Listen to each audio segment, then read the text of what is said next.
Welcome. I'm John Hart, the co-founder of C3 Solutions, the Conservative Coalition for Climate Solutions, and I'm the editor of our news magazine, C3. And welcome to another edition of Right Voices, our video and podcast series, where we highlight conservative leaders in the climate and energy debate. And today we're honored to be joined by Representative Nancy Mace. Congresswoman Mace has represented South Carolina's 1st District since 2018. She serves on the Transportation Committee, Oversight, Veterans Affairs, and she's also a member of the Conservative Climate Caucus. And she graduated magna cum laude from the Citadel, the military college in South Carolina, where she was the school's first female to graduate. Congratulations for that. And thanks for taking the time to join us today. Thank you for having me so much. Such an important issue. I'm glad we're talking about it today. Yeah, it's really an interesting one. So let's just jump in and just kind of state, the uncomfortable fact that Republicans didn't quite have the midterm election result they wanted. There wasn't the red wave that people thought might materialize. And I want to really just ask you, where does the party go from here? And do you believe that climate and energy issues can be a part of the Republican Party defining what it's for in the future? Well, I think, if we learn some lessons from the midterms, we can learn that we're not talking about the issues that are important to our voters and our constituents. And the political issues that people want to talk about today are much more diverse than they were 2, 5, even 10 or 20 years ago. And times are changing. You look at younger voters, they care about the environment, they care about climate. It is an issue that is a single issue for some voters, many voters who are younger generations, like my children's generation. And so making sure that we understand the issues that are important to our voters and our constituencies and working together. One of the things that we also learned from the midterms is it wasn't the far right or the far left that won that night. It was those that were left of center, right of center, constitutional conservatives like myself who are willing to reach across the aisle to deliver results, which is one of the reasons I'm one of the 50 Republicans who co-founded the Conservative Climate Caucus. It's an issue that's important to my district, to my constituents, to my voters. But also it's an area where we can find some agreement if we work hard enough to get there. Yeah, and I think it's interesting that you talked about constitutional conservatism. That's a lot of conservatives, when they hear the word climate and environment, they immediately are defensive. And frankly, for good reason, because for so many years, that issue set, that landscape of issues has been associated with a top-down command and control approach. And one of the things our organizations put out is a report called Free Economies or Clean Economies that shows that countries that embrace the principles of economic freedom, as defined by the Heritage Foundation, property rights, low taxes, are actually twice as free. So have you seen a shift in your electorate? Is there more openness among conservative voters who believe deeply in the Constitution, that understand that if you want a cleaner environment, embracing these principles of less government is the best way to get there? Absolutely. And you can see a district like mine where the economy really is predicated on clean air, clean water, clean beaches, clean forests, conservation and those kinds of issues. But we still run into, and even as one of the co-founders of the Conservative Climate Caucus, I'm called a climate denier sometimes. I'm literally working on these issues. I literally use the word climate. I talk about it. Some things are man-made, some things are natural. You got to be able to have a very open conversation. But there is still an issue with, one, the way that we talk about issues as Republicans, and then two, pushing back on some of the rhetoric that we hear. And sometimes it comes from the far right. And then, when you're called a climate denier, well, that's coming from the far left, but pushing back on that, because we know that free market, freedom, the free market means that if we have clean air and clean water and clean beaches, we're going to have tourists come to Charleston and Hilton Head, South Carolina. They're going to want to spend their money there. Billions of dollars are spent and invested there every year. And if the environment is dirty, and no one's going to want to visit. And so understanding that that's what the free market means, and free market conservation and energy policy, our entire lives and our communities rely on clean energy and cleaner energy. And I look at my district. Almost every street you can see a Tesla rolling around. This is an area where there's a demand, and you can go into the parking lot of a Mellow Mushroom or another retail outlet, and you'll see that there are electric charging stations that are popping up to meet the demand of the electric vehicle drivers. It wasn't the government forcing a policy. It was the market naturally going in the direction that it has been, and business is going to meet that demand. And so when you understand those principles, it's very easy to meet the demand, especially in climate issues. Right. And, as I mentioned earlier, I think there's this assumption that, well, the left wants there to be a monopoly on caring, which is why they'll use overheated rhetoric against you, which is preposterous given your record and what you focused on in terms of conservation issues. Yeah. And what are some of those other issues that are really top of mind priorities for your constituents? Well, banning offshore drilling off South Carolina's coast has been a big priority of mine, both as a state lawmaker and as a member of Congress. I was there when the former president banned it, that put a moratorium on Florida, Georgia, and South Carolina. He announced that in Jupiter, Florida 2 years ago, and I was there. And so, again, it does go back to the way that we talk about the issues. One of the very first projects that I worked on was a conservation project. When I got elected and was sworn into office, there was this location off the coast of Charleston called Crab Bank. And for almost 12 years, 11 or 12 years, the Army Corps of Engineers, the town, different local stakeholders, environmentalists, wildlife experts, and groups were trying to rebuild this island with dredge material, non-toxic dredge material, so that birds have a place to nest. And with sea level rise, with hurricanes and storms, the island had been worn away. And we wanted to rebuild it with 50 or 60 cubic acres and with the non-toxic dredge. Well, in 12 weeks, I got everybody in the same room singing from the same sheet of music, but we solved the problem in 12 weeks. What took them was something I've been talking about for 12 years. And so that was a huge priority for us. And so again, having that track record, not only talking about these issues, but also delivering results on them too, are very, very important. And I sort of see what I learned in my first term in Congress is really, I'm just Elmer's glue, right? I'm just the glue to keep everybody together, keep everything moving. And when we're not talking and communicating at the federal, state, and local level, being the glue that brings all those stakeholders together to get the job done and finding that common ground. And often that just means some common sense and some conversations and getting it done. And so we're working on another issue, the same thing. We're doing a beach renourishment project on Folly Beach that we're getting some funding for. And again, it's just getting everybody, the stakeholders, the wildlife folks, the environmentalists, the Army Corps of Engineers, the town, all the stakeholders, getting everybody on the same sheet of music. We're doing that now with the help of Senator Lindsey Graham. He's been very helpful to us.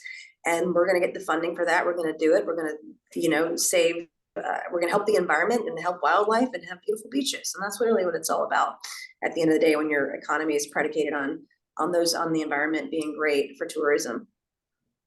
Right. And, moving ahead, the next term in Congress is going to be quite an adventure, I think, for you and your colleagues of trying to move legislation. It's an understatement, probably. It's going to be the Wild West. We all know this. It's going to be the Wild West. Yeah. Which isn't always a bad thing. But it's going to take a lot of creativity. And what do you see as other issues of possible, or do you see issues of possible compromise where Democrats and Republicans might find common ground on common sense, environmental policy that will be? We're going to have to. I mean, we're going to have to. We have to address inflation, the supply chain. We have to address energy policy. At the end of the day, all of us want cleaner energy, right? But you just can't, like, cutting the Keystone Pipeline off overnight. You just can't do it overnight. You need time for industry, states and communities and municipalities and towns to transition. Is it 5 years? Probably not. Is it 20 more likely? 50? No. It's, we need time to make that transition. And so embracing policies that do both, they're not mutually exclusive. And it's just like, having regulatory policies that really mandate us going to get oil and gas from our enemies or from Russia, which is dirtier oil and gas, when we have the cleanest stuff right here at home, using the natural resources we have now as we transition, whether that's looking at, I look at aviation. I'm on the aviation subcommittee on the infrastructure committee, but looking at, they're working on sustainable fuels, but they can't do it in a year. I mean, it's going to take them several years to get there, and making sure that industry has the tools, the resources, the technology. Fusion, there's this great story about research on fusion that's coming out. I mean, that's a miracle that's in the making right now, but it doesn't happen overnight. It's tens of billions of dollars of investment in that technology that our country is invested in. And once we get there, it's going to be a massive, massive game changer, but we got to get time to get there. And I look at California. I mean, they've got great ideas for green energy, but they're in a place now where they're going to ban you from buying an oil and gas car, and then they're going to ban you from, charging your electric vehicle. I had the same, literally 24 hours apart. They make these two announcements. You can't buy gas fueled cars, but you also can't charge your electric vehicle. I mean, it's like, come on, right?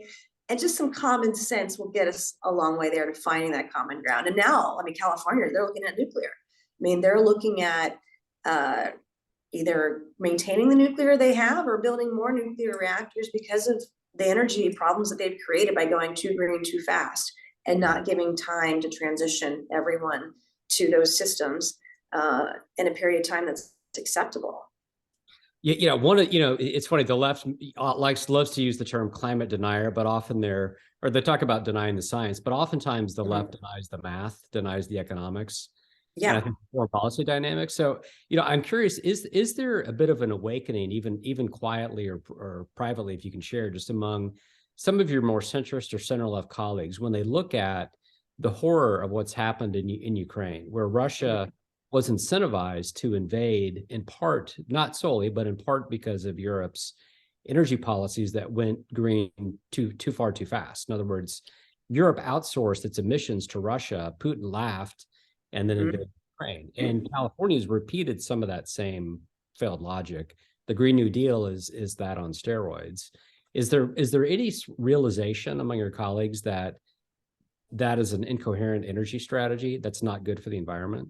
I think there'll be some relief from Democrats, quite frankly, because Republicans are, and from what I can tell from our leadership, Kevin McCarthy and others, that we're going to be much more responsible with the way that we make investments and spending. And there's probably a little bit of a sigh of relief from the left for those policies. They can't say that publicly, of course, but when you have left of center and right of center who are willing to work together and understanding that we have wasted so much money. You look at the infrastructure bill, the bipartisan infrastructure bill, and look at how much little that actually went to infrastructure.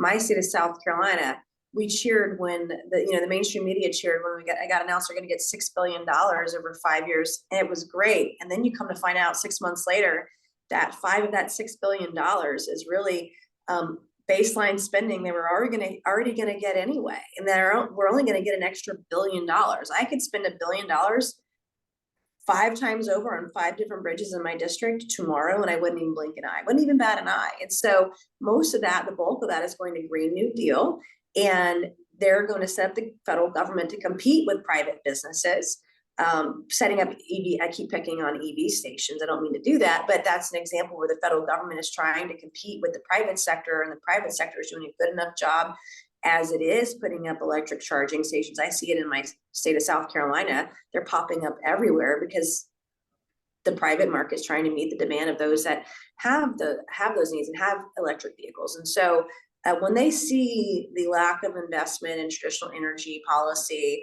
traditional infrastructure, there's going to be a rude awakening. And it's my hope that Republicans will be responsible, that we'll be more thoughtful about how we message what it is that we're doing, and perhaps show more compassion and be talking about these issues.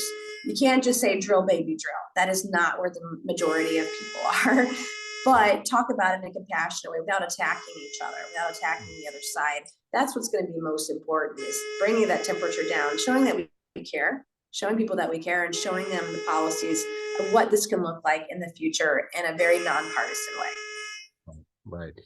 And when you joined the Conservative Climate Caucus, you had a statement that said there's a way to lower global emissions without sacrificing American jobs and principles, and I believe Republicans are the ones that can and should be leading the charge. What are some of the specific policies we haven't touched on that you think Republicans really should focus on, and obviously bring in Democrats?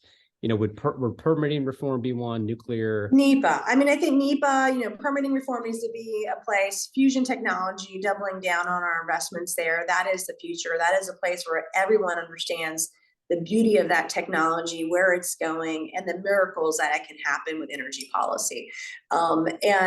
We have a lot of federal agencies and bureaucracies that are getting in the way of innovation. And we've got to, whether it's repealing regulations, that's one way to go about doing that.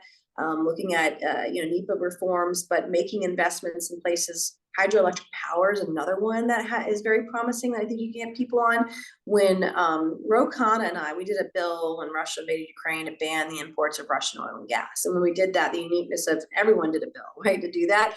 But the uniqueness of our bill was looking at alternative forms of energy, having the federal government study what are the opportunities, the options, and the resources in the future. So we're less reliant on dirty oil and gas from countries that hate us and countries that we don't want to fund. We don't want blood on our hands with Russia or Venezuela or Colombia or Iran or anybody else, and lessen our reliance on our enemies overseas. And so we had a very pragmatic way of going about doing it, and we need more of those voices, and that's why these conversations are so important. And I'll show up and I'll talk about environmental issues to any group, left or right, but we've got to lower the temperature. One of the things that we need to work on both sides is not attacking the other when we have a disagreement. I've showed up at some of these conferences, bipartisan conferences, and being attacked by the left, it just doesn't push us forward. But the right, we have to be cognizant of that and not do the same thing. We need to be willing to work together. And my message to everyone in this Congress and the next one is that I'm willing to work with you if you're willing to work with me. So, and that needs to be our message.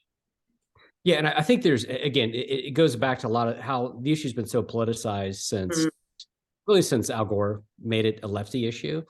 But when I have 62 acres, I have a farm. Whenever I talk to people about my land and I ask, who supports the Boy Scout rule that you should leave the campsite better off than you found it? Yeah. I have never had one conservative say, no, I disagree with that. I want to leave the earth. Yeah.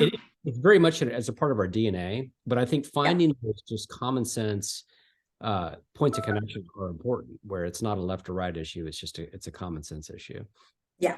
And that's where we've got to get to. The partisanship it really needs to end, so we can move forward on these issues and be taken seriously on it. Both sides need to. I mean, you can't have your cake and eat it too. Compromise means finding common ground. Right. And one point on constitutionalism is the founders said the alternative to compromise is chaos, and compromise is not selling out, not compromising the constitutional tradition. So yeah, it's building consensus. I mean, you can't get what you want 100% of the time. Nobody gets that. And that's an unrealistic goal. Our goals at the end of the day are they're very much the same, but how we get there is very different. And how we talk to one another, it has to be cognizant of how we're speaking to one another. And I think that's really important, particularly on environmental and climate issues. And I make it a point to get in front of Democrat groups all the time, because I'm not the devil here. I'm not evil. I'm on the wrong side here. I really want to work with folks, and it's incumbent upon Republicans to talk to Democrats. It's incumbent upon Democrats to talk to Republicans and have an open door policy when it comes to these issues. All right.